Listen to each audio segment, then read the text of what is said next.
Je m'entretiens avec Joël Denis Bellavance, chef du bureau parlementaire de la presse. Bonjour, Joël Denis. Bonjour, Catherine. Alors, vous avez écrit cet article ce matin, deux articles, même plutôt qu'un, à partir d'un sondage Nanos commandé par la presse, le Globe and Mail.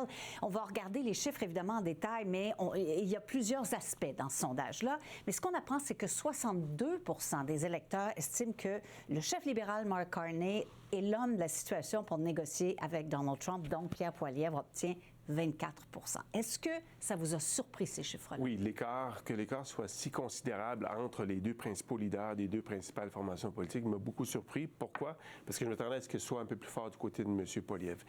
Et je pense que ça explique aussi peut-être la décision des conservateurs de tenter de modifier un peu le sondage. Parce que je pense qu'eux aussi s'aperçoivent que la question de l'urne, l'enjeu qui préoccupe véritablement les Canadiens, c'est l'avenir des relations entre le Canada et les États-Unis et qui va être en mesure de guider le Canada durant cette période de forte turbulence. Parce que les Canadiens s'aperçoivent qu'on est en train de perdre un ami, un pays ami, un allié historique, un voisin avec qui on partageait nos joies et nos douleurs, que maintenant cette période se termine et maintenant qu'il faut renégocier nos relations avec les Américains et on se cherche un premier ministre.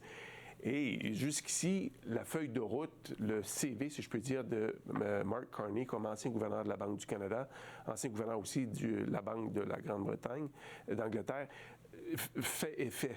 Ce CV séduit les Canadiens et ils voient en lui la personne calme, rassurante, capable d'entreprendre des relations avec quelqu'un qui est hautement imprévisible. Donc, on veut quelqu'un de calme qui va nous représenter devant quelqu'un qui est très imprévisible. Et ça rend la campagne extrêmement difficile pour les autres chefs. Je prends Pierre Poilievre, et on lui a reproché à plusieurs reprises de ne jamais s'être adapté pendant la campagne et justement d'avoir gardé cette attitude. Il est le batailleur, d'avoir gardé ce ton agressif. On voit d'autres chefs de parti également être assez agressifs dans leur ton. Et est-ce que les gens ont besoin de ça en ce moment? Non. Et ce qui est aussi intéressant, c'est que les chefs, en général, y compris M. Carney, ne mènent pas de mauvaise campagne. Il n'y a pas de bourde fatale qui a été commise soit par Pierre Poilievre, Doug Meeting ou Yves-François Blanchet. Ils présentent leurs solutions aux problèmes auxquels sont confrontés les Canadiens, sauf que c'est loin de ce à quoi pensent les Canadiens. Oui. Quand on fait, dans le sondage, on demande aux Canadiens quelles sont leurs préoccupations. Ce qui arrive en tête de liste, c'est nul autre dossier que celui des relations entre le Canada et les États-Unis. Et on va voir les chiffres. Oui. C'est évident. C'est hallucinant. Et ça illustre jusqu'à quel point cette campagne jusqu'ici est une campagne anormale, qui, je pense, va faire l'objet d'études des doctorats en sciences politiques des universités canadiennes. Pourquoi? Parce que c'est un contexte particulier qui favorise un parti qui a su présenter, je pense, des couleurs nationalistes les plus convaincantes. Quand je parle de nationalisme, c'est celui qui est capable de se draper du drapeau canadien, de l'uniformier, de l'endosser et de dire aux Canadiens, je serai là pour défendre vos intérêts, je serai là pour défendre les intérêts économiques du pays, mais aussi la souveraineté face à un voisin qui est devenu résolument hostile. Alors, ça, c'est intéressant parce que non seulement c'est une campagne exceptionnelle pour toutes ces raisons-là, dans quelques années, l'avenir nous dira si ça aura changé définitivement des choses, non seulement dans notre relation avec les Américains, mais également entre nous, peut-être entre les provinces, peut-être dans notre sentiment d'unité, etc. Mais pour l'instant, ce qu'on voit, c'est vraiment un sentiment patriotique et c'est frappant au Québec. Encore là, vous avez des chiffres là-dessus, on va les voir à l'écran, là, mais c'est quoi? C'est 57 % des Québécois qui se sentent davantage canadiens et ça devrait parler à tous les chefs de parti. Exactement. Et qui l'eût cru, il y a à peine 3 mois, que le sentiment patriotique serait en pleine effervescence au Québec? Moi, je ne l'aurais pas prédit. Mais ce qui a fouetté ce sentiment, c'est évidemment les déclarations de Donald Trump de vouloir menacer le Canada, de menacer le Canada par toutes les manières, soit par des tarifs, soit de vouloir mettre la main sur nos ressources, soit de vouloir transformer le Canada en 51e État. Donc, les Québécois se sentent autant menacés dans leur existence que leurs compatriotes canadiens et ça alimente leur sentiment patriotique. Et ça laisse peu de place à des partis comme le Bloc québécois qui, lui, d'abord et avant tout, veut défendre les intérêts du Québec à Ottawa. Oui, mais c'est un parti souverainiste. Alors qu'à l'heure actuelle, les Québécois... Il ne peut pas prendre le pouvoir. Voilà. Les Québécois, à l'heure actuelle, comme les autres électeurs, se cherchent un premier ministre du Canada.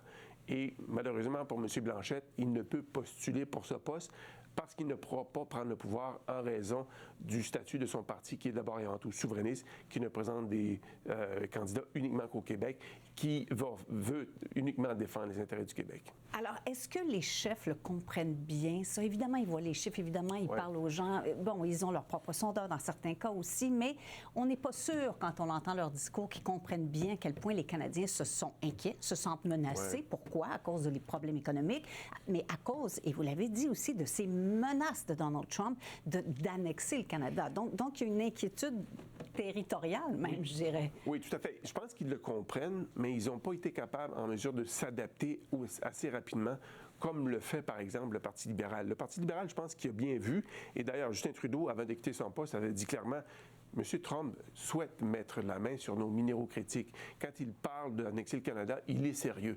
Donc, cette inquiétude s'est transmise, je pense, dans l'ensemble du Parti libéral, qui a vu une façon de pouvoir rebondir dans les sondages qui étaient fort défavorables en se présentant comme le meilleur défenseur du Canada dans son ensemble. Donc, il a endossé, je vous dirais, le discours nationaliste qui interpelle les Canadiens à l'heure actuelle dans cette campagne électorale qui, parfois, se déroule à vue d'œil. La vitesse grand V, nous sommes presque 3 semaines écoulées, il reste 2 semaines. La semaine prochaine, ce sera la semaine des débats. Finalement, ça a passé vite. Oui, et ça laisse donc peu de temps aux autres partis, autres que le Parti libéral, à ajuster le tir pour tenter de renverser la tendance lourde que l'on voit dans les sondages. Alors, Joël Denis, à la lumière de ces chiffres-là, de ce sondage qui s'inscrit dans les autres sondages depuis le début de la campagne, et même Abacus hier, qui donnait une avance aux libéraux pour la première fois, si je ne m'abuse, est-ce que les jeux sont faits? Pas encore, parce qu'une campagne, ça compte et ça compte jusqu'à la fin. Et on y reste environ 2 semaines, quelques jours à cette campagne. Les débats seront importants. Je pense que ce sera la véritable audition de l'ensemble des chefs. Vous savez, quand on postule pour un emploi, il y a une entrevue. Je vois ça comme les 2 débats, comme la grande entrevue pour les chefs, de se faire valoir leur position, de démontrer qu'ils ont ce qu'il faut pour être bien reconnus à la Chambre des communes. Il reste que la tendance lourde, elle est quand même là. Et qu'une tendance lourde, quand elle se met en marche, elle est difficile à renverser. Et donc, pour un parti politique qui voit déjà le pouvoir lui glisser entre les mains, je parle notamment du Parti conservateur, ça doit soulever de grandes inquiétudes et ça doit donner lieu à des rencontres très intéressantes parmi les stratèges. Et je note aussi un élément de ce sondage qui a été publié aujourd'hui, 63 %. Ça, c'est les Canadiens, le nombre de Canadiens qui se disent anxieux par rapport à... Ils ont un sentiment d'anxiété qui est quand même assez vif, alimenté par les menaces de Trump. Ça, ce sont des émotions. Oui. Et comment les partis politiques peuvent carburer, aider à capitaliser sur ces émotions, il faut trouver les mots rassurants. Et jusqu'ici, parmi les chefs que j'ai vus à l'œuvre, le discours le plus rassurant que j'ai entendu est venu de la bouche de Mark Carney. Il était lucide face à la situation.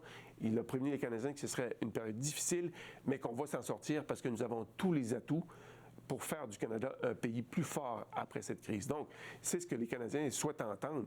Le discours de Pierre Poilievre, qui, dans le passé, a beaucoup misé sur le Canada brisé, que ça va mal, le crime est en hausse, les crises du logement qui frappent l'ensemble des villes, essentiellement, que le Canada ne fonctionne pas. Quand on veut ajouter le discours, c'est difficile après ça de dire que je vais avoir les solutions pour vous aider avec un discours rassurant comme on souhaite l'entendre en ce moment, en raison des menaces venant de Washington. Et dans ces circonstances-là, le NPD n'a pas beaucoup de place pour être entendu. J'ai l'impression que, oui, essentiellement en raison de cette campagne anormale, j'ai l'impression que le NPD fait campagne dans un brouillard qui est de plus en plus épais au fur et à mesure qu'on se dirige vers le jour du vote. Donc, est-ce qu'il sera en mesure de sortir de ce brouillard et de ne pas frapper un mur? On aura la réponse, je pense, le 28 avril. Alors, merci pour tous ces éclaircissements dans ce brouillard. Merci, Joël Denis. Merci, Catherine.